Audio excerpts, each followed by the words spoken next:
kredit palarigalarni odamlar oldimga keladi. Aka 2000 pulim bor, 3000 pulim bor, qanaqa mashina olay deydi. Voy, uka pulingiz yetganini oling, Tiko oling, Matiz oling, masalan 2-3 mingga. Qarz bo'lmang birodar, mazza qilib minasiz. Uyqungizda halovat bo'ladi desam, yo'q aka deyishardi, mana oqidi.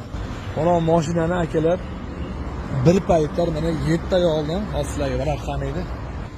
Mana akalar, mana odam mana 7 oy to'lagan qaranglar. 7 oy mana plus 40 kelgan 3 million 900 mingdan deyarli.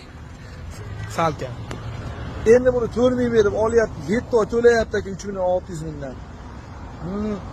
Endi mashina sotish kerak bo'lyapti. Mashinani qarzi mashina o'ziga ham yetmayapti-da. Keyin men aytdim, aka mashinangizni bekarga berib kelsiz, olib qolaman desam, yo'q, siz bankini yopib qo'ying, nol qilib olishingiz kerak dedi. Unda menga yana pul berasiz dedim. Men keyin bankini yopaman deb yana ustiga menga pul berib, mashinani ham tashab ketdi menga, nomimga o'tkazib berdi, ham bankini yopib ketdi. Ular o'sha ziyon qilib tashadi aka. Ham bergan 4 mingga kuydi, 7 oyligiga kuydi, ham undan tashqari pul ham berib ketdi.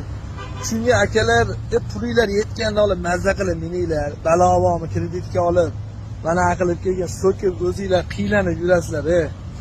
Buni kreditga mashina olaman deb yurganlar tashab qo'ysanglar, balki foydali bo'lar, ha? Labi?